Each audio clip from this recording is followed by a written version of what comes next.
Le Grand Matin Sud Radio, 7h-10h. Patrick Roger. 8h36, le grand débrief de l'actualité, évidemment, comme chaque jour sur Sud Radio. Vous avez la parole, 0826 300 300, allez-y pour évoquer tous les sujets. Il y en a beaucoup. Qu'est-ce que vous attendez, par exemple, de la commission d'enquête sur l'audiovisuel public? Une plus grande neutralité, une meilleure gestion, une privatisation ou aucun changement? Vous pouvez nous appeler, nous vous donnerons la parole. Est-ce que vous êtes favorable aussi à la proposition de loi de Laurent Wauquiez visant à interdire le port du voile aux jeunes filles, aux mineurs, dans l'espace public? Vous dites oui à plus de 80% sur les réseaux sociaux à cette question. Et puis il y a d'autres questions, hein, évidemment. Aussi, il y a ce qu'on a évoqué avec Elisabeth Lévy, c'est-à-dire ce sondage IFOP là, qui révèle la progression d'un islamisme d'atmosphère et qui est vieux dans la jeunesse musulmane et qui est violemment en fait attaqué. D'ailleurs, à ce sujet, ce midi, Perico Légas reviendra à midi avec Frédéric Dabi qui sera justement invité de Perico et ainsi que la personne de écran de veille hein, qui avait commandé ce sondage. Alors donc beaucoup de sujets en fait sur la table, notamment autour de cette proposition de loi. Alors Éric Revel disait oui, bon c'est une forme aussi de positionnement de Laurent Wauquiez. Oui, parce que écoutez, moi j'ai écouté Éric Revel, j'ai donc appris grâce à lui. Oui, absolument, comme toujours, cher Éric. Oui. Et j'ai donc appris grâce à lui comment serait formulée cette loi telle que je vous ai entendu. En gros, elle interdit de porter des chapeaux. Donc c'est pas très raisonnable si vous dites à votre enfant mets ton bonnet. Si vous voulez, c'est pas exactement la même chose que de lui coller un voile islamique sur la tête. Donc, il faut assumer, et ça veut dire qu'il faut probablement changer nos lois et même probablement changer notre état de droit. Parce qu'aujourd'hui, le Conseil constitutionnel vous retoquera si vous écrivez pas de voile islamique dans une loi, on dira que c'est... Donc, mais moi, je crois qu'il faut assumer que nous avons un problème spécifique. Je suis désolé, Madame Pannier-Runacher parle de tous les intégrismes, mais après, elle nous explique que l'immense majorité des musulmans sont parfaitement intégrés, alors que le sondage démontre malheureusement le contraire. Sur les jeunes générations, le sondage. Mais quand on dit immense majorité, c'est 80%. Sur l'ensemble de la population, c'est 50, c'est 40, c'est 45 sur les items sciences et religion, par exemple. C'est pas que la jeunesse. Mais c'est beaucoup la jeunesse, en fait. Quoi. Non, c'est pas que... Je vous dis que c'est dans l'ensemble de la population musulmane. C'est à peu près 40% suivant les questions. Et dans la jeunesse, c'est souvent plus. Donc, si vous voulez, on a une forte minorité, disons, qui n'est pas intégrée et qui ne veut, enfin qui est, disons, imprégnée par cet islamisme. Et Madame Pannier-Runacher, en gros, veut nous expliquer, comme tout le monde, que c'est des tout petites minorités, que tous les autres... Bon. Elle dit, sur les jeunes, elle dit, elle parlait de 5, 6 ans, 8 ans, etc. Mais ça se joue plus au moment de l'adolescence. D'abord, les mineurs, c'est compliqué parce que j'imagine qu'à partir de 16 ans, il doit y avoir un statut un peu particulier. Les ados, je suis pas sûr que beaucoup de jeunes filles voilées le font par obligation, en vrai. En revanche, les enfants, c'est scandaleux, c'est tout. Il faut l'interdire tel quel. Bon, mais pas empêcher les parents de mettre un bonnet sur la tête de leur enfant quand il fait froid. Bon, Serge est avec nous, Éric Revel réagira aussi. Serge, au 0826 300 300. Et j'aimerais vous entendre. Allez-y, expliquez-vous aussi. Bonjour Serge. Bonjour à tout le monde. Bonjour. Bonjour, je suis très partagé parce que Monsieur Wauquiez n'explique pas pourquoi. Il veut demander l'interdiction du voile. J'aurais aimé qu'il s'appuie sur les déclarations à l'époque, dans les années 60, de Bourguiba, de Nasser, en Tunisie, en Égypte, et qui rigolait. Il y a un documentaire très célèbre sur Nasser qui rigole quand il dit que les femmes vont porter le voile. Oui, parce que... Et j'aurais aimé aussi que les imams de France se prononcent. Parce que dire ne pas porter le voile, ça veut dire que c'est pas bien de porter le voile. Aux mineurs. Oui, aux mineurs. Mais si vous dites, vous, à un musulman, ou n'importe qui, ou vous dites à un chrétien, faut manger de la viande le vendredi, je te préviens, à la cantine, c'est fini le poisson. Si t'es mineur. Et puis après, t'auras le droit. Qu'est-ce qu'il va dire? Parce qu'en fait, Laurent Wauquiez, il est en train de lâcher les musulmans vers les filles. Ah oui, c'est ce que Éric Revel, ce que vous l'avez dit, il y a une stratégie politique. Hein. Restez avec nous et si vous êtes d'accord avec Serge ou pas justement. Non mais juste d'abord. Et si vous êtes en fait musulman, bien sûr, réagissez au 0826 300 300. Éric. Avant de parler de la stratégie politique sous-jacente, à mon sens, de Laurent Wauquiez, je rappelle quand même deux choses. Le rapport du ministère de l'Intérieur de mai dernier. Qui écrit, noir sur blanc, on assiste à une augmentation massive des petites filles voilées dans ce pays. Rapport du ministère de l'Intérieur. Deuxièmement, la fameuse étude IFOP. Rappelons ce chiffre aussi. Aujourd'hui, les jeunes filles musulmanes de 15 à 24 ans sont à 44% à être voilées. 44%, elles étaient 16% en 2003. Donc, pardon, il y a quand même un sujet. Maintenant, derrière tout ça, je suis pas dupe, je suis pas un lapin de 6 semaines. Il y a une bataille évidemment entre Retailleau et Wauquiez. D'ailleurs, le Sénat lance un rapport sur le même thème. Et même Wauquiez face au Rassemblement National. Et bien sûr, Wauquiez face au Rassemblement National, où on voit dans la dernière étude que Bardella, quel que soit le candidat qui lui sera opposé, gagnerait au second tour. De Édouard Philippe à Jean-Luc Mélenchon, on en est là. Hein. Non mais juste un mot peut-être pour notre Serge, pardon. Il se trouve quand même que le voile islamique aujourd'hui, c'est une stratégie d'emprise, de de grignotage. C'est comme ça qu'on commence à isoler les jeunes filles musulmanes du reste du pays, dans leur tête, hein, je veux dire. C'est l'affirmation d'une identité musulmane qui est supérieure, préexistante, au-dessus de toutes les autres. Et je pense que là, au-delà, je trouve que c'est quand même un peu dommage, effectivement, je crois, Éric, mais je n'ai pas envie qu'il y ait des manigances politiques autour de ça, parce que là, si on se met pas à mener le combat aujourd'hui, et le mener avec les musulmans laïcs, avec ces musulmans qui sont menacés parce que ils veulent pas suivre ce chemin-là, eh bien, je vous dis, ce pays sera fichu. Donc, c'est quand même ça mérite autre chose que ce que vous avez dit de Wauquiez. Voilà. Ouais. Bon, Serge, vous voulez conclure, oui, avec Elisabeth, là, que vous avez entendu à l'instant. Oui, alors j'écoute bien, mais je suis désespéré parce que je m'aperçois que les hommes politiques français ne connaissent absolument pas le Coran, ne savent rien, ils ne savent pas ce que c'est que la viande halal, ils comprennent rien du tout et ils proposent des choses qui ne sont pas comprises par les musulmans de France. Ouais.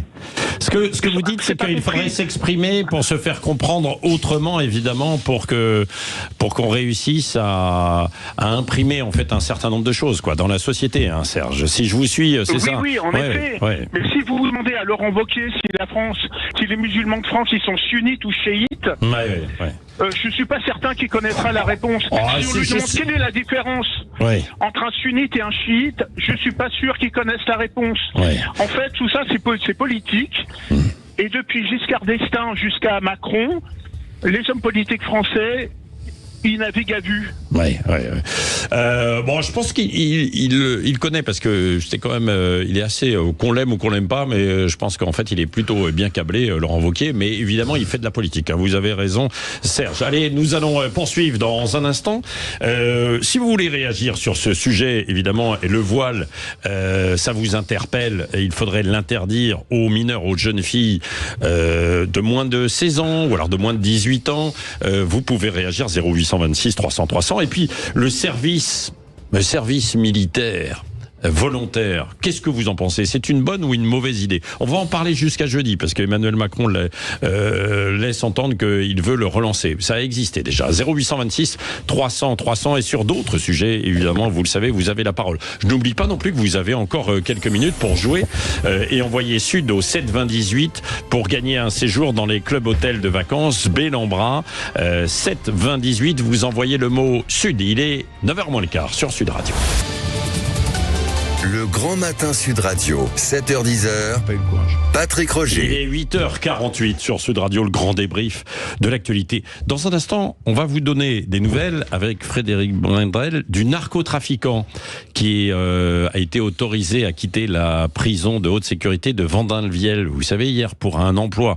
Normalement, il ne doit sortir de la prison que d'ici 2029. Nous ne sommes qu'en 2025. Bon, il est allé voir donc quelqu'un, un emploi employeurs potentiels, etc. On va vous donner des nouvelles. Avant ça, alors évidemment, je sais que vous continuez de réagir sur le voile. Vous allez pouvoir le faire tout à l'heure avec Jean-François Kelly dans La Vérité en face dans quelques minutes. Mais il y a aussi le service militaire sur la base du volontariat. On en parle parce que ça a été annoncé ce week-end. Ça a été annoncé qu'Emmanuel Macron allait l'annoncer. Maintenant, c'est comme ça qu'on fait, hein, évidemment. Laurent de Montpellier est avec nous. Bonjour Laurent. Bonjour Patrick, bonjour à tous les chroniqueurs. Qu'est-ce que... Oui, Éric Revel et Elisabeth Lévy, hein, qui vous écoutent. Elisabeth. Ouais. Qu'en pensez-vous? Bon, ben, je pense que ce service volontaire... Eh ben, j'ai un peu d'écho là dans le téléphone. Hein. Oui, bon, alors ça c'est John, évidemment, le technicien. Je m'entends pas. Il va régler tout ça. Oui, allez-y. C'est pas grave. Ouais. Ce service volontaire ne va pas amener grand-chose parce que pour faire de la chair à canon comme Macron veut en faire, on appellera ça de la chair à drone maintenant parce que la moitié des morts sur le champ ukrainien sont dus à des drones. Hein, et plus à des, mais attention, il dit qu'il n'y aura pas de troupes françaises sur le sol ukrainien. C'est ce qu'il dit. Oui, mais c'est son fantasme. Bon, bref. Et donc, je sais pas. Quand on veut être militaire et servir la France, bon, les professionnels sont déjà très compétents. Ouais. Bien que ce soit une armée, comme on dit, bonsaï, hein, l'armée française. Il y a tout, mais en petite quantité. Oui, l'armée bonsaï. Ouais. Il y a tout, mais en petite quantité. Oui. Voilà. Oui, c'est ça. Non, mais c'est vrai qu'elle avait été, évidemment, on a enlevé des moyens pendant des années. On a remis, là pour le coup, c'est Emmanuel Macron qui a relancé les crédits militaires, quoi. Bon, sans vouloir le défendre plus que ça, mais enfin bon.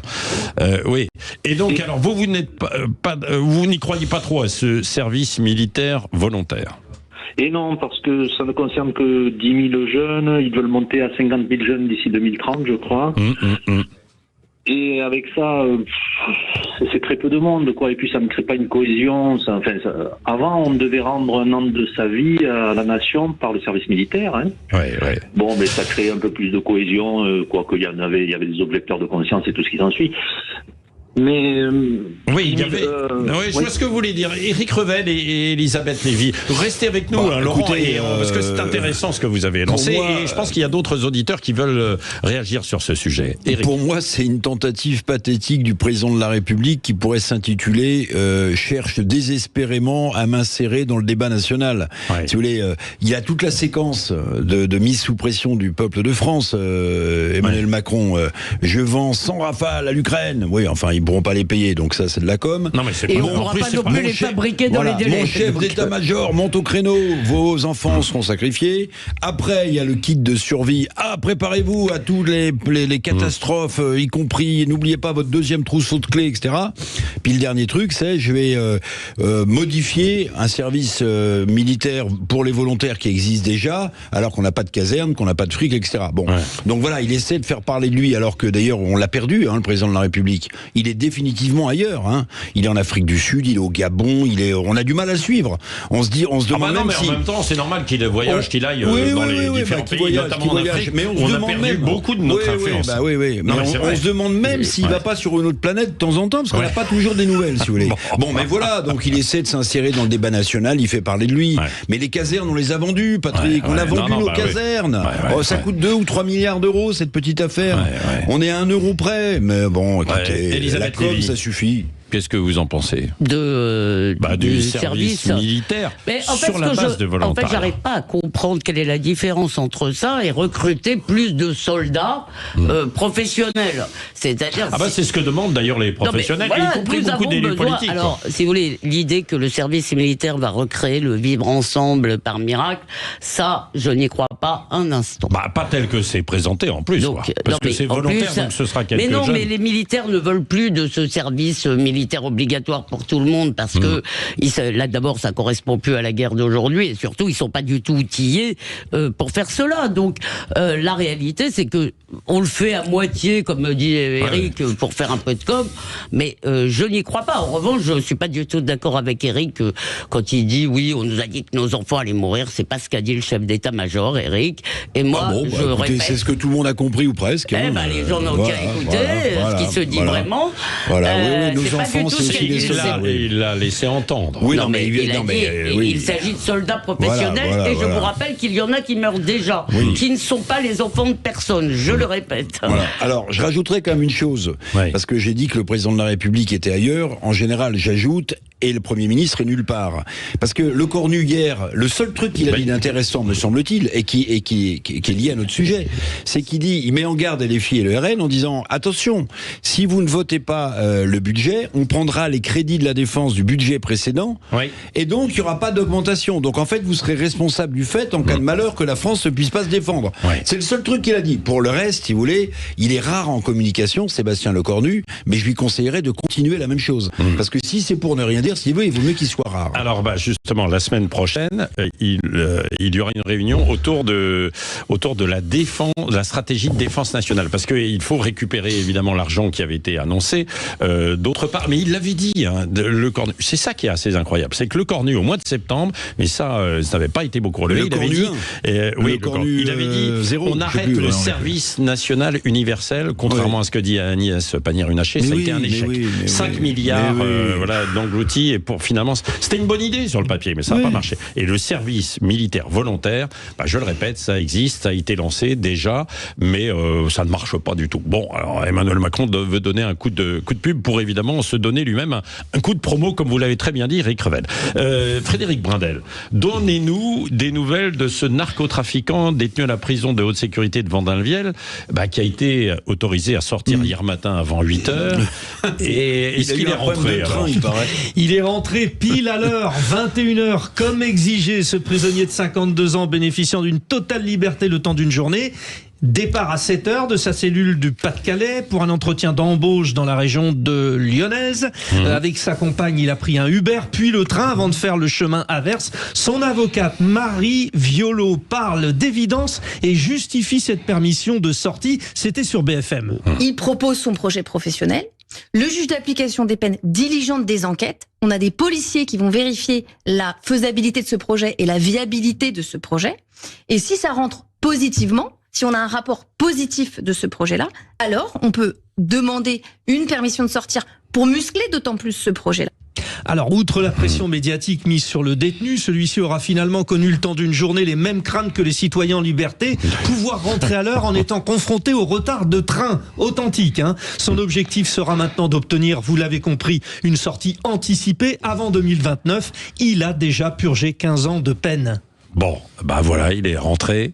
Je sais pas qui a payé le train et Uber. Un chef, c'est fait pour cheffer, une avocate, c'est fait pour défendre, je suis d'accord. Mais attendez, on va peut-être aussi lui demander s'il a bien tous ses points retraite quand il partira à la retraite, ce trafiquant de drogue. Parce que vous pensez qu'il a besoin d'un job ?